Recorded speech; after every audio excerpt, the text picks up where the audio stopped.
Para Alemania, Gran Bretaña constituía un problema. Era una isla y en este caso las enormes fuerzas terrestres de Hitler eran inútiles. Gran Bretaña contaba además con una armada mucho más poderosa que la alemana. A pesar de esto, Hitler calculó que si utilizaba sus recursos estratégicamente, podría interrumpir definitivamente los convoyes por mar que mantenían a Gran Bretaña abastecida de todo lo necesario, desde petróleo hasta alimentos. En los 18 primeros meses que duró este enfrentamiento, los buques de asalto alemanes hundieron más de 130 barcos mercantes británicos.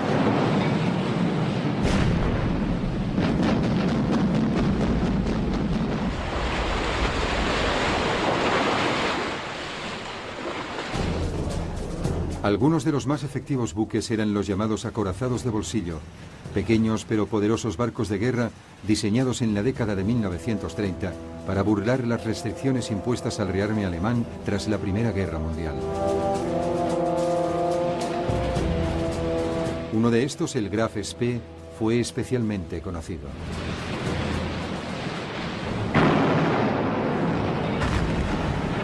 En unas pocas semanas hundió 9 barcos mercantes aliados en el Atlántico Sur antes de ser acorralado en el Río de la Plata, en América del Sur, y hundido.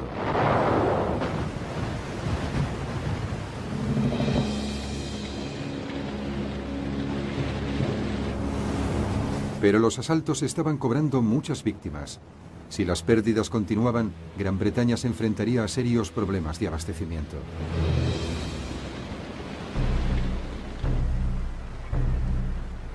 A principios de la primavera de 1941, los primeros y únicos 2 acorazados de gran tamaño alemanes completaron sus pruebas en el mar.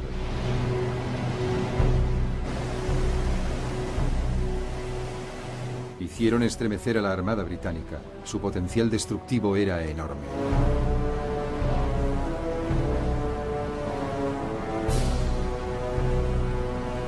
El primero en entrar en acción fue el Bismarck. En mayo, los aviones de reconocimiento de la RAF lo detectaron cerca del puerto noruego de Bergen, mientras intentaba salir sin ser avistado al Atlántico Norte. La Armada británica se lanzó en su persecución. 2 días más tarde, el Bismarck fue avistado en el Atlántico Norte. El acorazado británico más moderno, el Prince of Wales, fue enviado para interceptarlo. Con él se hallaba el crucero de combate británico Hood.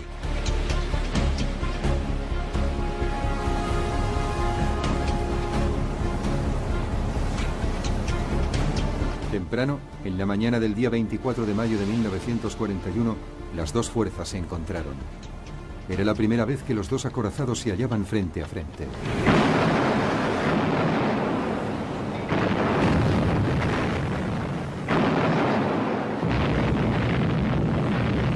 Casi inmediatamente, un obús del Bismarck atravesó la cubierta débilmente blindada del Hood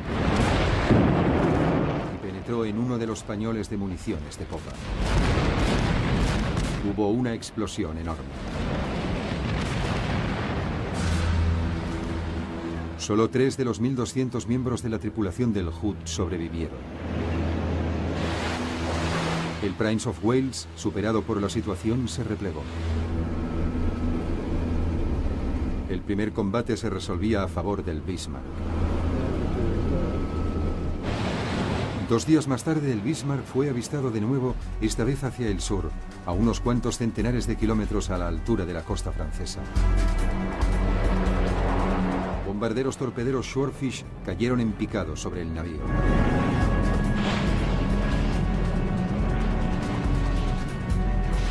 Uno dio en el blanco y bloqueó el timón del Bismarck.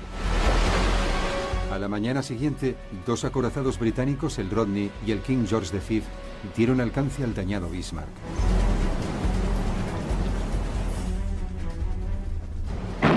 Empezaron a martillear con obuses de grueso calibre el desventurado barco alemán.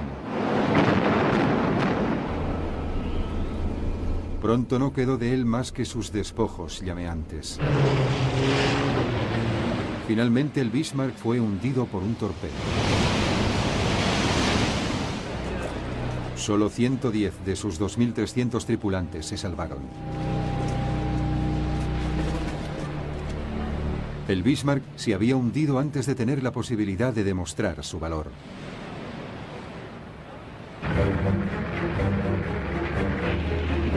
Desde que en junio de 1941 Hitler invadió la Unión Soviética, la guerra en el mar había entrado en una nueva fase.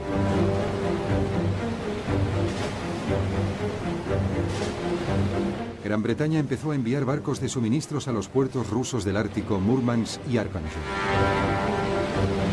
Inmediatamente la armada alemana se preparó a cortarles el paso.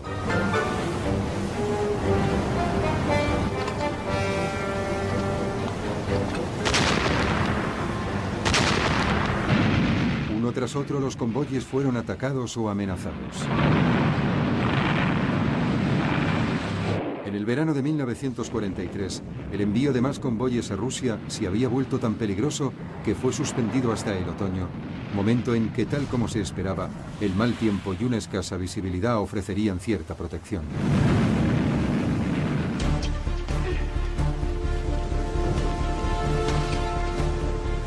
Mientras los convoyes eran suspendidos, Gran Bretaña puso su atención en una de las mayores amenazas a las que se enfrentaba, el Tirpitz, el buque gemelo del Bismarck.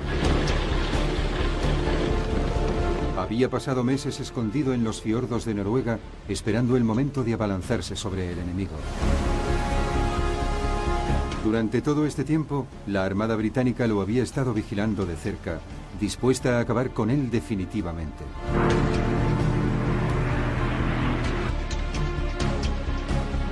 En septiembre de 1943, 5 submarinos enanos británicos conocidos como X-Craft fueron enviados a los fiordos noruegos para hundirlo. El ataque solo causó daños poco importantes y en la primavera siguiente el Tirpitz, una vez más, volvía a estar a punto para amenazar los convoyes árticos.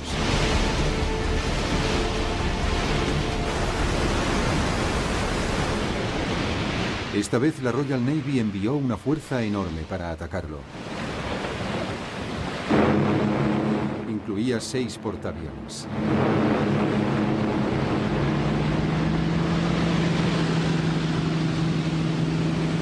Tomaron a los alemanes completamente por sorpresa.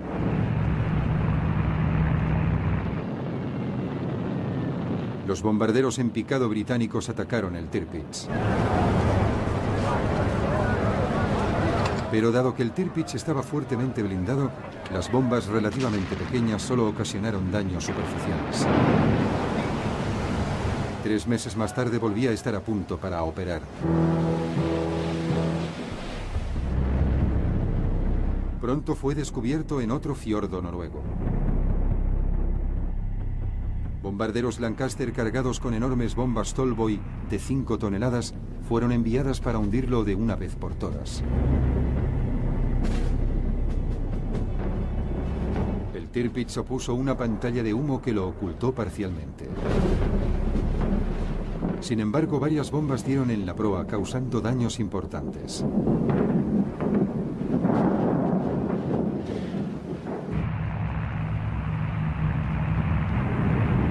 Finalmente, 2 meses más tarde, un escuadrón de bombarderos Lancaster los sorprendió en condiciones atmosféricas perfectas. 3 bombas Tallboys dieron en el blanco. Poco a poco el Tirpitz zozobró.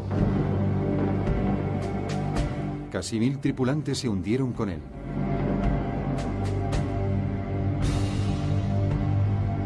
Tras más de 2 años de esconderse y escapar de la Armada Británica, el acorazado Tirpitz había sido hundido.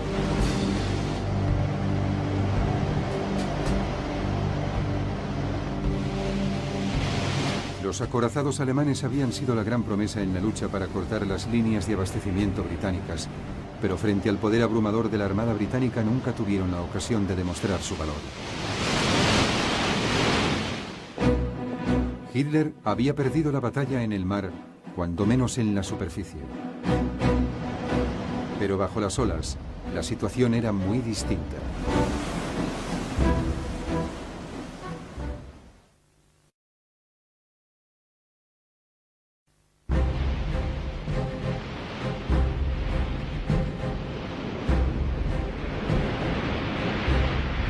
Los estrategas militares germanos habían esperado durante mucho tiempo que la flota submarina del país tuviera un papel importante para cortar las líneas de suministro británicas.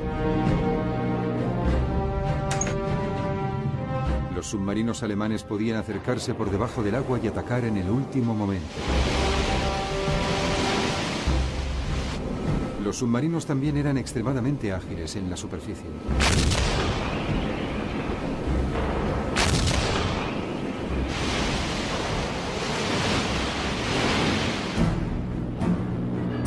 Para combatir esta amenaza y estar protegida, la flota mercante británica se vio forzada a viajar en convoyes.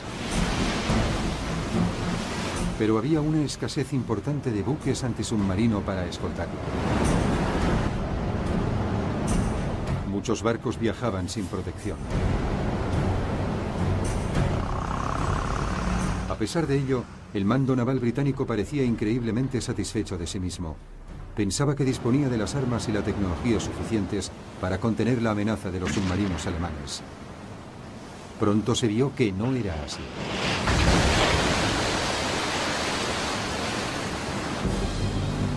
En los primeros meses de la guerra, las líneas de abastecimiento británicas fueron hostigadas e interrumpidas. A menudo los submarinos atacaban en la superficie, liquidando los barcos mercantes con sus cañones de cubierta.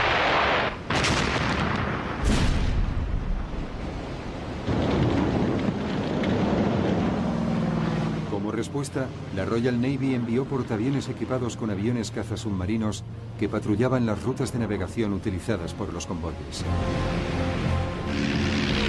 Pero su efecto solo fue limitado.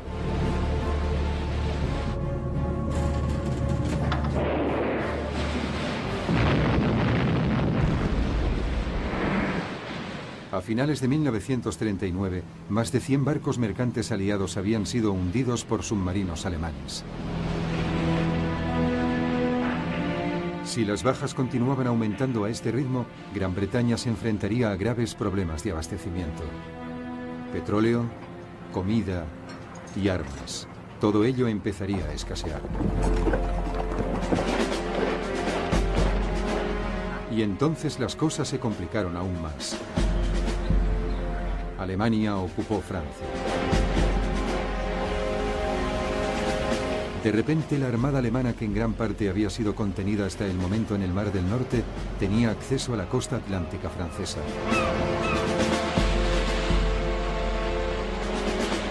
De nuevo, vuelven a atacar.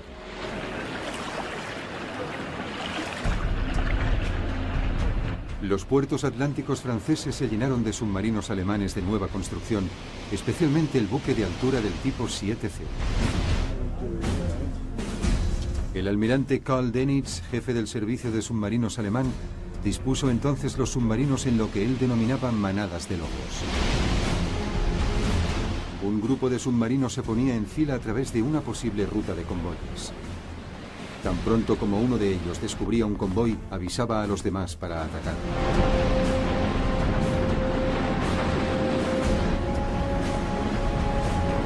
A veces, los submarinos también eran guiados por aviones de patrulla de vigilancia marítima de largo alcance.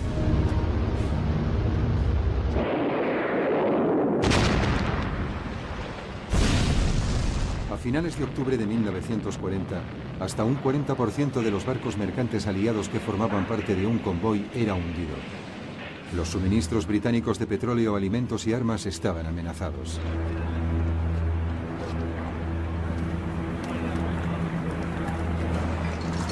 Los submarinos alemanes lo llamaron el tiempo feliz, y los más altos comandantes de los submarinos se convirtieron en héroes nacionales.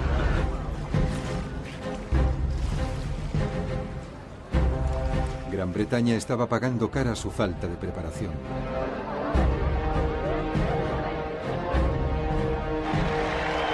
Finalmente las cosas empezaron a cambiar. Un programa intensivo de construcción de buques escolta antisubmarinos que operaban como guías en el océano estaba produciendo nuevos resultados. Se trataba de las primeras corvettes, nombre con el que eran conocidas estas escoltas que salían de las gradas. Por primera vez, Gran Bretaña podía establecer grupos permanentes de acorazados que escoltaban los convoyes de abastecimiento. Su efectividad era limitada debido a que su máxima velocidad era de 15 nudos, 2 nudos menos que la velocidad en superficie de un submarino.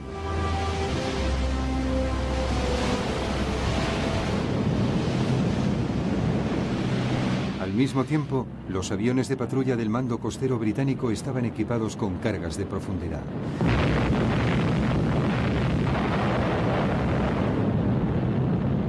No tenían el alcance necesario para cubrir la zona central del Atlántico, pero era suficiente para hostigar a los submarinos que se hallaban en la superficie cerca de sus bases y obligarlos a sumergirse. En aquel momento, y tal como sucedió en las campañas de bombardeos, se introdujeron una serie de avances tecnológicos que resultaron decisivos para Gran Bretaña. A principios de 1940 se desarrolló un nuevo sistema de radar conocido como radar centimétrico. Era más pequeño y más poderoso que los sistemas de radar existentes y por primera vez se podía adaptar con el objeto de escoltar barcos y aviones. A partir de entonces, cualquier submarino alemán en la superficie resultaba vulnerable.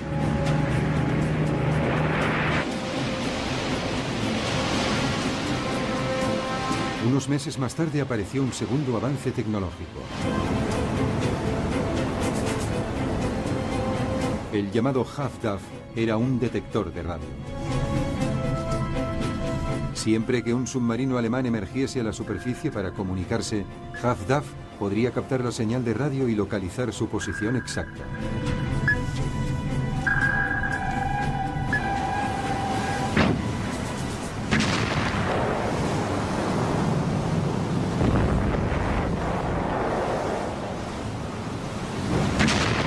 Ritmo constante, en la primavera de 1941, Gran Bretaña fue haciendo frente a la amenaza de los submarinos.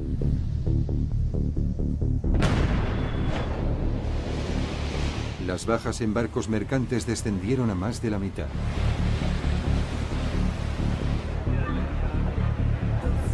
A principios de marzo, Günther Prien, uno de los altos comandantes alemanes de submarinos, desapareció durante una misión de patrulla.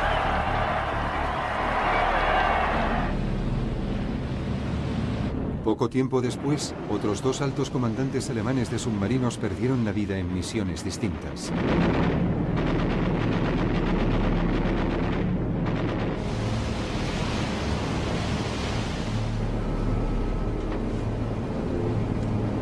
Y entonces Alemania sufrió un gran desastre que tendría repercusiones durante el resto de la guerra.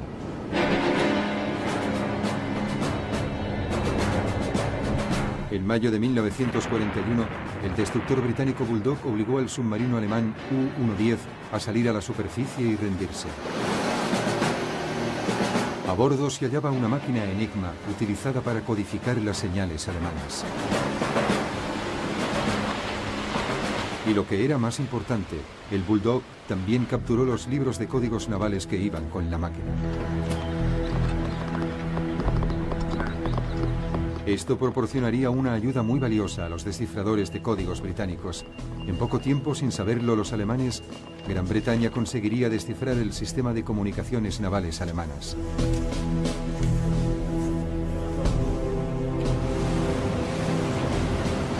Para la Royal Navy, la Armada Británica, aquello significaba que podría salvaguardar sus convoyes de las manadas de lobos que formaban los submarinos alemanes. Los submarinos alemanes tendrían que trabajar más y buscar más a fondo hasta encontrar y hundir a sus presas.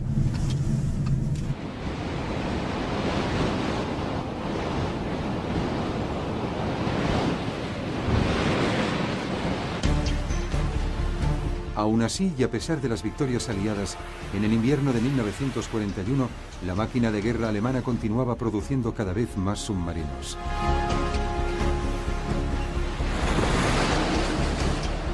La perspectiva a largo plazo de las rutas de suministros británicas no parecía presagiar nada bueno. A partir de aquel momento, en diciembre de 1941, la guerra en el mar cambió decisivamente.